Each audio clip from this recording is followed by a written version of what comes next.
잠깐 기도하겠습니다. 능력의 주님, 선교의 주체가 되시는 우리 하나님 아버지, 부족한 종을 이 시간 또 이 자리에 세우시고 주의 말씀을 함께 나누며 선교의 은혜를 함께 나눌 수 있도록 인도하시니 감사합니다. 하나님, 이 시간 우리를 위해서 십자가에 죽으신 그 예수님만 바라볼 수 있도록 인도하여 주옵소서. 감사드리며 사랑하신 예수님 이름으로 기도합니다. 아멘. 설교하기 전에 잠깐 영상을 한 개 보시고 설교 말씀 듣겠습니다.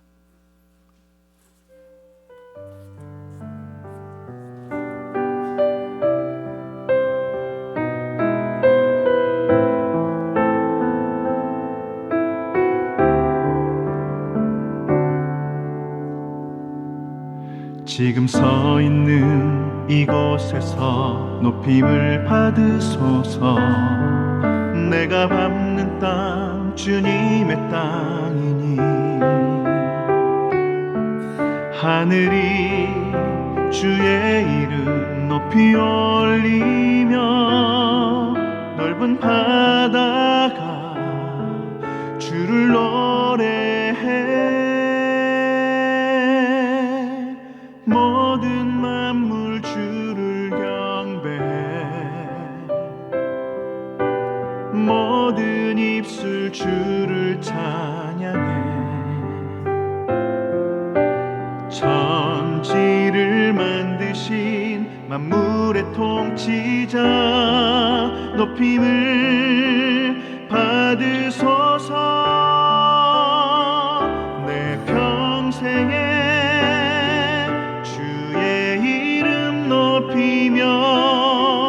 어느 곳에서든지 주님을 예배하리라. 내가 밟는 모든 땅 아버지의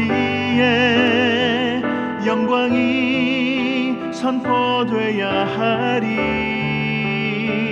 찬양하며 주님을 예배할 때 하늘 가득한 주의 영광 보리라.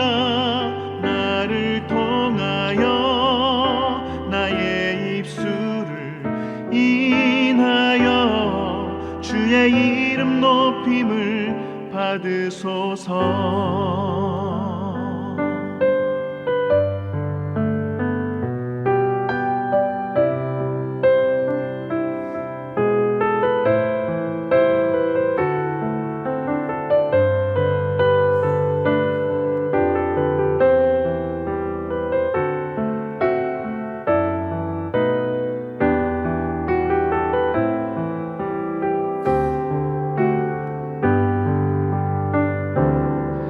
지금 서 있는 이곳에서 높임을 받으소서.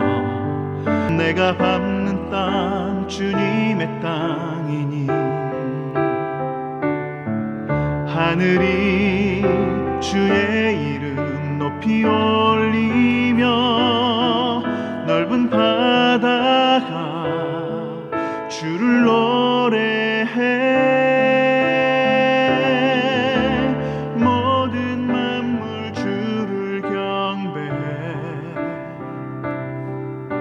모든 입술 주를 찬양해. 천지를 만드신 만물의 통치자 높임을 받으소서.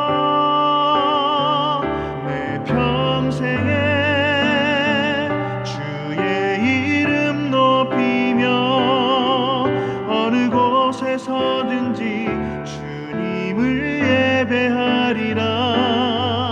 내가 밟는 모든 땅 아버지의 영광이 선포돼야 하리. 찬양하며 주님을 예배할 때 하늘 가득한 주의 영광 보리라. 나를 통하여 나의 입술을 인하여 주의 이름 높임을 받으소서. 받으소서. 내 평생에 주의 이름 높이며 어느 곳에서든지 주님을 예배하리라. 내가 밟는 모든 땅 아버지의 영광이 선포되어야 하리. 찬양하며 주님을 예배할 때 하늘 가득한 주의 영광 보리라. 나를 통하여 나의 입술을 인하여 주의 이름 높임을 받으소서.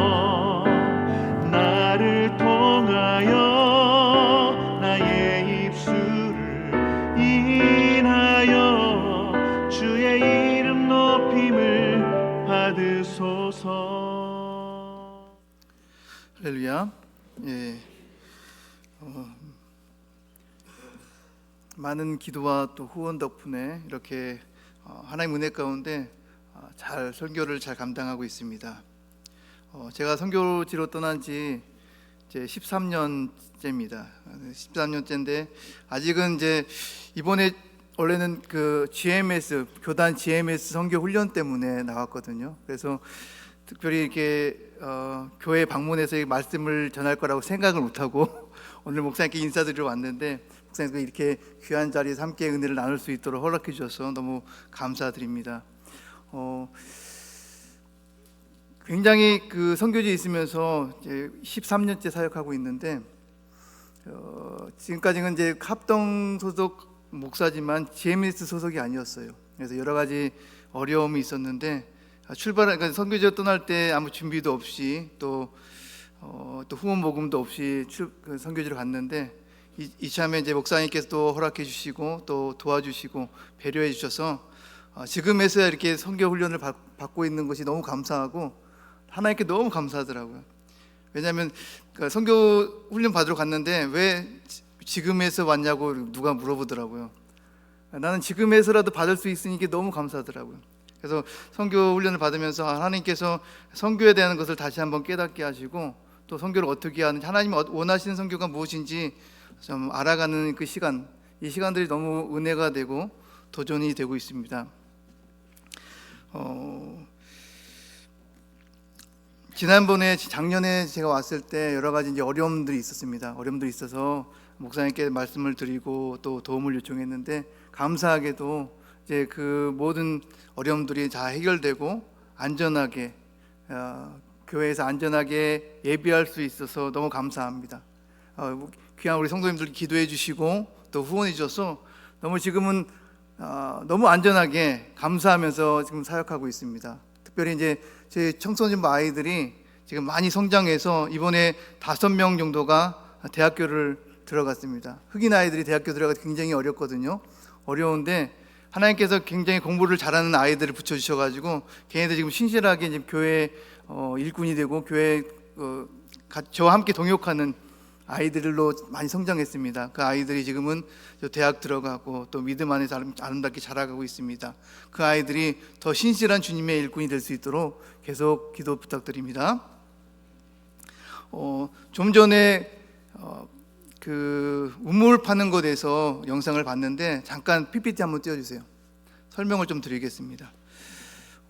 음솔로지라는 흑인 마을이 있습니다. 흑인 마을이 있는데 여기 이제 보시 이제 그 드럼통 여기에 물이 조금씩 고여 있어요. 이 물을 한 100가정 정도가 여기 와서 물을 이렇게 떠먹습니다. 그래서 물이 이제 부족한 물이 없는 지역인데 여기 지역에 이제 다음을 넘겨주세요. 예, 저기 이제 판자교회가 있습니다. 여기가 그 홀리 마운틴 교회라고 판자교회 아주 자그마한 판자교회가 있는데 그 교회 앞마당에 우물을 파게 됐습니다. 넘겨주세요. 예, 우물을 지금 막 파서 처음에는 우물을 팠는데 이제 물이 안 나와가지고 좀 더 깊게 파고 70m 또 100m 이렇게 파가지고 이제 물이 나오게 되었습니다. 물이 나와서 좀 더 깊게 팔수록 물 고이는 공간이 많기 때문에 좀 더 깊게 파게 되었습니다. 그래서 이 물이 한 100가정 정도가, 그 지역 주민들 100가정 정도가 그 식수를 이제 공급할 수 있는 물이 되었습니다. 무엇보다도 교회 앞마당에 물을 팠기 때문에 이제 교회를 안 다니는 사람도 교회까지 와서 이제 물을 가져가는 입장이 돼요. 그렇기 때문에 복음 전도하는데 굉장히 좋은 역할을 하는 우물이 되었습니다. 다음 넘겨주세요. 예, 다음 넘겨주세요. 예, 거기 너무 이제 감사 예배를 드려야 되는데 너무 많은 인원이 온 거예요. 그래서 이제 판적구에 들어갈 수 없어서 이제 다 밖에 앉아가지고 감사 예배를, 우물 나눔 감사 예배를 드렸습니다. 원래는 이 현장에 담임 목사님 오셨어야 되거든요. 근데 바쁜 일정 때문에 못 오셔가지고 제가 대신 가서 거기 사람들 모아놓고 함께 예배를 드렸습니다. 예.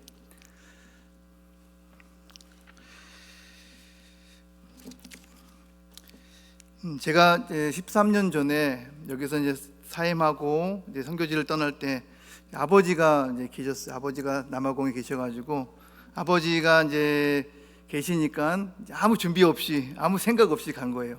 갔는데 처음에는 이제 남아공 가서 아버지가 사역이 있을 줄 알았거든요. 근데 이제 갔는데 사역이 없는 거예요. 아버지가 사역이 없고, 아버지가 이제 교통사고가 크게 나서 어머니가 돌아가시고, 그때 이제 후유증 때문에 굉장히 이제 힘들어하는 시기였습니다. 그래서 사역도 없고 아버지를 옆에서 또 봉양하고, 아버지가 이제 그 해외에 있으면서 치료를 받아야 되는데 치료를 받지 못해서 굉장히 이제 그 분노 조절 장애가 있었어요. 그래서 우리 아이들은 늘 아버지 피해 다녔거든요. 왜냐면 보기만 하면 화를 내기 때문에. 그래서 매일 같이 그 아이들은 울면서 학교를 다녀야 했고, 이 3년이라는 게, 처음에 가서 3년이라는 기간이 너무너무 힘들었던 것 같아요. 가장 아이들도 힘들고, 또 집사람은 이제 임신해가지고 산후 우울증 때문에 힘들고, 굉장히 힘든 시기에 갔는데, 그때 이제 선교적인 모금을 안 하고 갔기 때문에 한 100만 원, 110만 원 정도 모금을 하고 갔기 때문에 그걸로 이제 아이들을 이제 생활을 해야 되고 굉장히 힘든 상황 속에 있었는데, 아버지가 또 이제 어머니 돌아가시고 재혼을 하신 거예요. 재혼을 하셔가지고 저희가 이제 돈 한 푼 없는 상황 속에서 또 아버지 집에서 이제 나가야 되는 상황이 벌어졌습니다. 그래서 그 3년 동안은 지금 돌아보면 내가 왜 여기 왔을까? 하나님이 나를 선택해서 왜 이렇게 보내셨을까? 내가 왜 이렇게 이곳에서 이렇게 고생을 해야 될까라는 굉장히 생각들이 많았습니다. 때로는 하나님께 원망도 하고, 하나님 나 한국 돌아가겠습니다, 막 그런 생각도 많이 했어요. 그런데 누가 그렇게 말씀했습니다. 선교지 온 것은 분명히 하나님의 부르심이 있기 때문에 선교지 온 거다. 너가 1년, 2년, 적어도 3년은 버텨봐라. 이 버티는 것이 선교다라고 주위 분들이 말씀해 주셔서, 그래, 하나님께서 분명히 부르심이 있기 때문에 나를 이곳에 보내셨겠지 하면서 계속 참고 인내하면서 3년을 버텼어요. 아버지가 이제 재혼을 해서 저는 또 집을 나가야 됐거든요. 그 상황 속에서 또 집을 구해야 되고, 렌트비를 내야 되고, 아이들을 또 케어해야 되고, 그런 상황 속에서 계속 버티면서 하나님께 기도했더니 하나님께서도 좋은 사역지를 허락해 주셔서 단독 사역을 시작하게 되었습니다. 그래서 아버지가 계시는 곳은 케이프타운인데 제가 있는 곳은 케이프타운에서 1500km 떨어진 그 요하네스버그 인근에 있는 큰 흑인 타운십이에요. 거기서 한 흑인들이 한 50만 명이 있습니다. 굉장히 큰 흑인 타운십인데 거기에서 이제 교회를 건축해서 단독 사역을 시작했습니다. 흑인 사역지다 보니까 굉장히 치안이 불안해요. 안전하지 않습니다. 그 교회는 이제 3명의 선교사가 거쳤어요. 첫 번째 선교사님이 이제 흑인에게 이제 피살됐습니다. 피살돼가지고 두 번째 선교사님 맞고, 그다음 제가 맡아서 이제 하고 있어요. 감사하게도 저를 위해서 기도해 주는 분이 많아서 안전하게 지금까지 아무 일 없이 사역을 감당하고 있습니다. 계속 기도해 주시길 바랍니다. 단독 사역을 시작한 후부터 하나님께서 후원의 문을 여셨어요. 그래서 한 분, 두 분 또 알게 되고 또 소문을 듣게 되고 또 후원이 시작되게 돼서 지금까지 부족함 없이 하나님 은혜 가운데 사역을 잘 해왔습니다. 작년에 굉장히 큰 어려움을 겪게 돼서 목사님한테 처음으로 좀 도와달라고 말씀을 드렸습니다. 말씀을 드렸고 목사님께서 이렇게 많은 배려해 주시고 또 많이 후원해 주셔서 하나님 은혜 가운데 정말 그 교회랑 그 땅이 잘 지켜지고 또 아이들이 그곳에서 아름답게 예배할 수 있는 것에 너무 감사드립니다. 할렐루야. 네. 오늘 본문 말씀은 우리가 너무 잘 알고 있는 구레네 시몬에 대한 말씀입니다.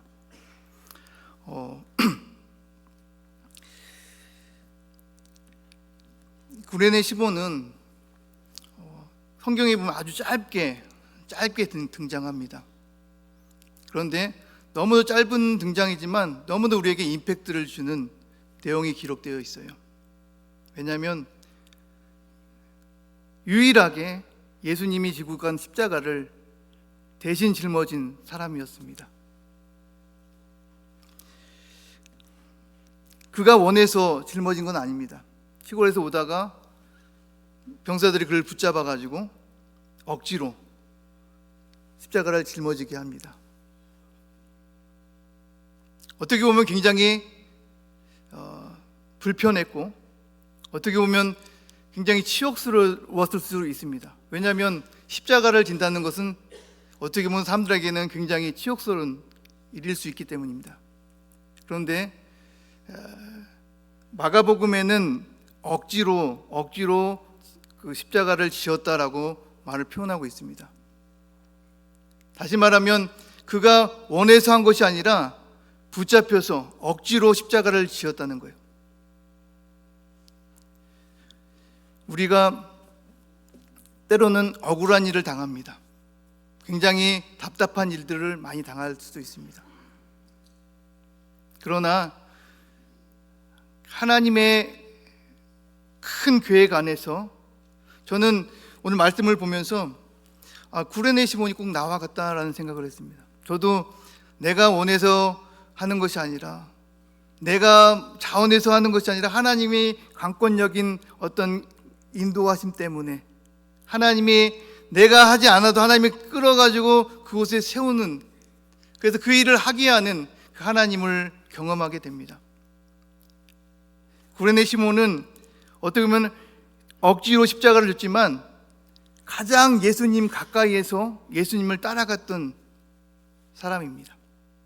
왜냐하면 다른 사람들은, 군중들은 먼 발치에서 예수님을 바라봤을 거예요. 그러나 구레네 시몬은 가장 가까이에서 예수님을 뒤를 따라갔던, 그가 원했든 원하지 않았든 예수님의 그 발걸음을 따라갔던 유일한 사람, 그 사람이 바로 구레네 시몬이었습니다. 여러분, 십자가의 길은 때로는 우리가 내가 가야지, 내가 선택해야지 하는 말하고 갈 수 있지만 십자가의 길은 내가 가는 것이 아니라 우리 주님께서 우리를 부르시고 택해서 가는 줄로 믿습니다. 왜냐하면 제가 남아공에 있다 보니까 너무 멀잖아요. 그래서 사람들이 안 옵니다. 선교 팀들도 별로 안 오고 무엇보다 선교사가 오질 않아요. 지금에 있는 선교사님들은 대부분 시니어, 나이 드신, 곧 은퇴를 앞둔 선교사님들이 굉장히 많습니다. 선교사님들이 오지 않으니까 제가 굉장히 젊은 나이고 선교사님들은 다 나이가 있으셔요. 젊은 선교사들이 오지 않습니다. 그러다 어느 날 아주 젊은 선교사 한 분이 파송받아서 왔어요. 그래서 다들 환영했습니다. 와, 젊은 분이 왔다. 그래서 한 분씩 만나서 그분을 밥을 사주기도 하고 힘든 거 있으면 도와주기도 하고 했습니다. 그런데 딱 6개월 지난 다음에 바로 그냥 짐을 싸서 철수하더라고요. 교회에서 파송받고 왔는데 1년도 안 버티고 6개월을 가더래요. 제가 그랬어요. 적어도 3년은 버텨봐야 안다. 근데 모든 그 선교사님들이 만나서 막 설득하고 밥을 사주고 좀 더 있다 좀 더 경험해보고 그래도 안 되면 그냥 가라 했는데 6개월 만에 그냥 짐 싸서 가는 거예요. 저는 그걸 보면서 선교사는 지원하는 사람이 아니라 선교사는 부름을 받은 사람이다. 내가 힘들다고 그만두는 것이 아니라, 내가 좀 어렵다고, 환경이 어렵다고 해서 포기하고 가는 것이 아니라, 뭘 내가 지원했으면 얼마든지 그만둘 수 있습니다. 내가 한다고 하면 얼마든지 포기할 수 있어요. 그러나 내가 하는 것이 아니라 주님께서 나를 부르시고 택하셔서 불러주셨기 때문에 그 길을 가는 거예요. 할렐루야. 우리 십자가의 길도 마찬가지라고 생각합니다. 내가 선택해서 가는 것이 아니라 주님이 나를 지명하여 불러주셔서 그 길을 가게 하신다는 거예요. 내가 간다면 힘들면 금방 포기하고 돌아서 버립니다. 사랑하는 우리 성도 여러분, 좀 불편하더라도, 좀 억울하더라도, 눈물의 길이더라도 하나님이 부르셨으면 믿음으로 그 길을 가시기를 주님의 이름으로 축원합니다.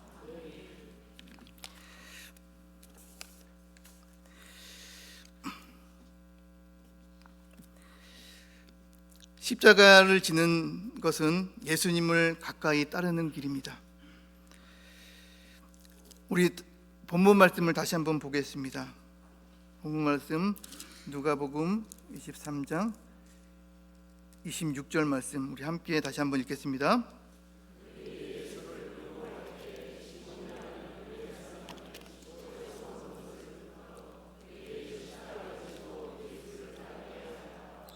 아멘. 예수를 따르게 하더라라고 말씀합니다. 시몬은 단순히 무거운 나무 덩어리를 운반하는 것이 아니었습니다.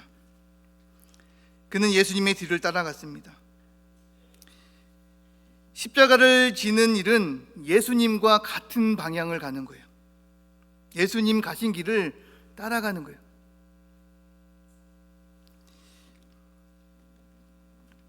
여기서 우린 중요한 깨달음을 한 게 없습니다. 영적인 진리는 십자가 없이 따라가는 일은 불가능하다는 거예요. 예수님을 멀리서 존경할 수 있습니다. 그러나 예수님을 진짜로 따르는 사람들은 십자가를 짊어지고 예수님 가신 길을, 예수님을 따라서 가는 거예요. 예수님과 같은 방향을 가는 거예요. 오늘날 많은 사람들은 예수님 사랑합니다 말합니다. 그 예수님의 위로와 기적, 은혜를 말합니다. 그러나 십자가를 원하지 않습니다. 희생은 싫고 헌신은 부담스러워합니다. 순종은 미루려고 합니다. 하지만 예수님을 따르는 것은 예수님의 길을 함께 걷는 거예요. 예수님이 가신 방향을 따라가는 거예요. 예수님처럼 낮아지고 예수님의 마음을 품고 예수님처럼 사랑하고 예수님처럼 순종하는 것, 이것이 바로 예수님의 그 길을 따라가는 것입니다. 그 길에는 반드시 십자가가 있습니다. 예수님을 따라가는 길에는 반드시 십자가가 있다는 거예요. 그래서 우리는 십자가의 길이라고 말합니다. 내가 편하기 위해 가는 것이 아니에요. 내가 잘 되기 위해 가는 것이 아닙니다. 내가 뭔가 누리기 위해서 가는 것이 아닙니다. 그 길은 희생을 요구하고 그 길은 헌신을 요구합니다. 예수님은 우리를 위해서 물과 피를 다 쏟아서 우리를 위해서 희생하시고 죽으시고 우리를 구원해 주셨습니다.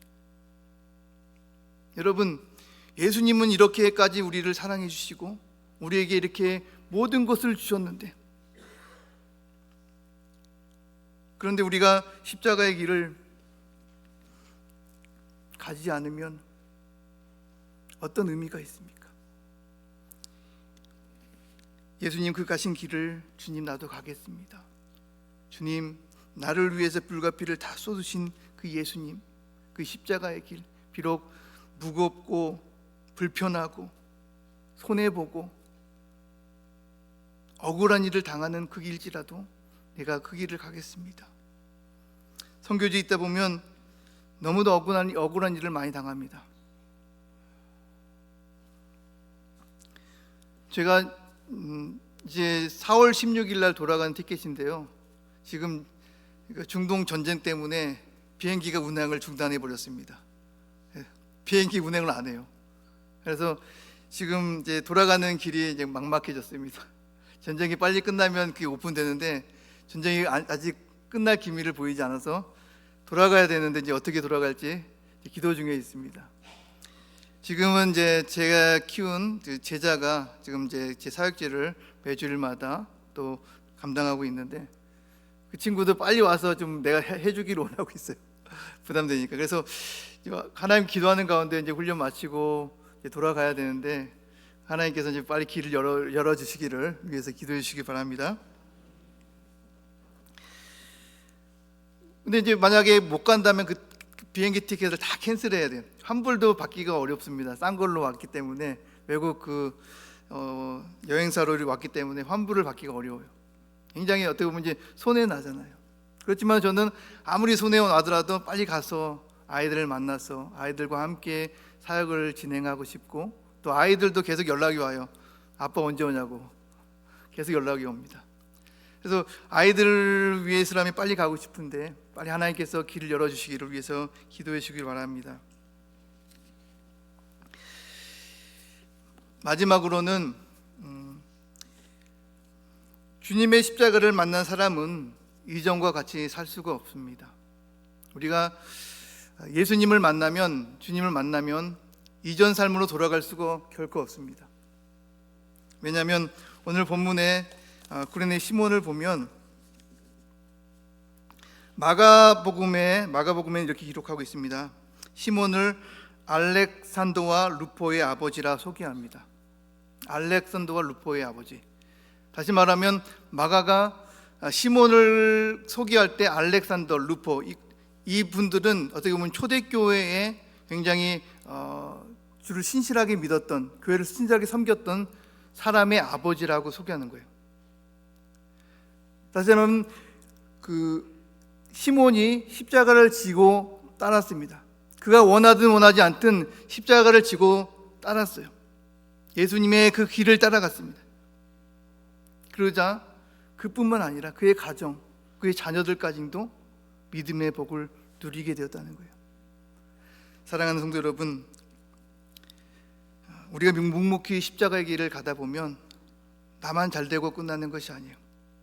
제가 선교 훈련을 받으면서 굉장히 인상 깊게 남았던 것은, 선교라는 것은 뭐냐면 우리가 복을 받잖아요. 복을 받으면 그 복을 흘러보내는 거예요. 그게 선교라는 거예요. 내가 하나님의 복을 받으면 그 복을 내 주위 사람에 흘러보내는 거예요. 그래서 나로 인해서 그 사람들이, 그 열방이 복을 받는 것, 이게 선교라는 거예요. 내가 통로가 되어서 나에게 주신 복이 주위에 흘러가야 돼요. 구레네 시몬은 그가 십자가를 지고 주님을 따랐을 때 그뿐만 아니라 그의 가정, 그의 자녀까지도 예수님을 믿고 복을 누리는 하나님의 자녀가 되었습니다. 사랑하는 성도 여러분, 우리가 십자가의 길은 가는 길은 험난하고 어려운 길일 수 있습니다. 그러나 하나님이 원하시는 길이고 또 그 길을 통해서 누군가는 나를 통해서 예수님을 믿게 되고 나를 통해서 주님이 우리에게 허락하신 복을 누리게 된다는 거예요. 사랑하는 성도 여러분, 우리가 고난 주간에 다시 한번 십자가를 짊어지고 예수님의 십자가를 대신 짊어지고 예수님을 따라갔던 그 구레네 시몬을 한번 생각해 보시길 바랍니다. 비록 그가 원해서 간 건 아니었지만 그렇지만 그 길을 갔을 때 그를 통해서 주님의 복이 흘러갔던 것처럼, 사랑하는 우리 성도 여러분, 십자가의 길을 믿음으로 가시길 바랍니다. 그 길은 우리 주님을 따라가는 길이에요. 주님을 향해서 주님이 가신 발자취를 따라가는 거예요. 주님과 함께 방향을 맞춰서 함께 동행하는 길입니다. 내가 비록 힘들지라도 주님께서 우리를 위로해 주시고 우리에게 힘을 주셔서 그 길을 갈 때 정말 하나님의 은혜, 하나님의 영광이 여러분의 삶 속에 가득 넘쳐나기를 주님의 이름으로 축원합니다. 기도하겠습니다.